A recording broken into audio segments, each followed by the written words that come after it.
On se retrouve pour une petite astuce pour n'imprimer que ce dont vous avez besoin. Je m'explique. Il peut arriver que vous ayez un patron PDF dans lequel vous avez en début les explications avec le cahier technique et ensuite le patron à imprimer. Sur le site Patterns for You, vous ne pourrez pas dire « je veux seulement imprimer de la page 10 à la page 20 ». Idem pour les patrons pour lesquels vous ne voulez imprimer qu'une seule version. Parfois, on vous dit, pour la version courte, imprimer de la page 8 à la page 10, plus de la page 20 à la page 25, par exemple. Pareil, vous ne pourrez pas donner cet ordre à Patterns for You. Je vais vous montrer une petite astuce qui va vous permettre de transformer votre fichier PDF pour n'envoyer à Patterns for You que ce que vous devez imprimer. Et donc, ne payer que ce que vous souhaitez payer. Et avoir surtout. On y va. Donc là, je suis dans mon petit logiciel qui s'appelle PDF Exchange Viewer. Voilà. C'est un petit logiciel gratuit qui vous permet de visualiser les PDF, mais vous aurez exactement les mêmes fonctions sur le logiciel classique Adobe Acrobat. Je vais dans un premier temps repérer toutes les pages que je vais devoir imprimer. Donc voilà, tout ça, j'en ai pas besoin. Je sais que je vais pouvoir le visualiser directement sur mon ordinateur.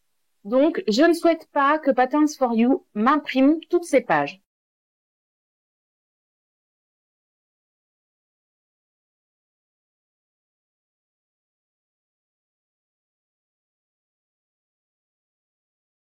Donc, je vais aller repérer le début. Donc, le début de mon patron est ici.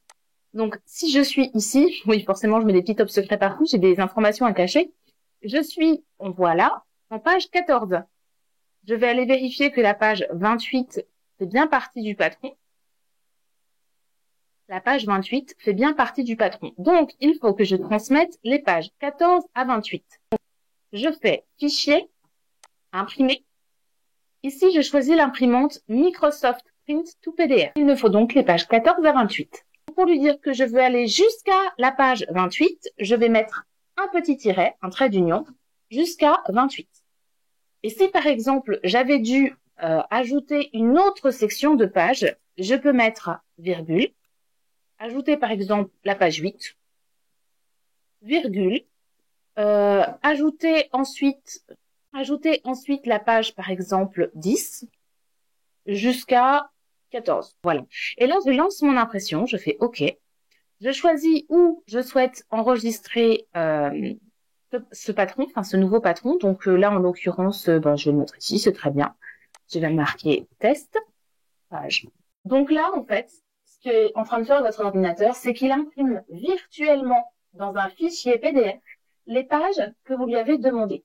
Alors attention, au moment où vous le faites, il faut sélectionner exactement les mêmes paramètres d'impression que si vous imprimez votre patron, à savoir échelle 100%. Je vais aller récupérer le fichier à l'endroit où je l'ai enregistré dans mon ordinateur. Et voilà, je retrouve mon fichier que j'avais appelé test page avec simplement la feuille du début du patron,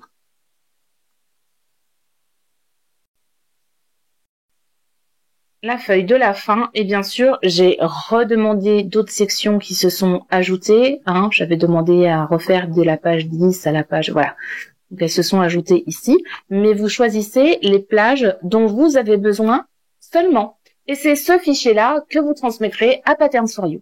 J'espère que cette petite astuce vous sera utile et vous permettra de faire des économies et de l'écologie en évitant d'imprimer des pages qui ne vous serviront à rien. Je vous souhaite une très belle journée, soirée, semaine, week-end et je vous dis à tout bientôt. N'hésitez pas à vous abonner. Bye bye!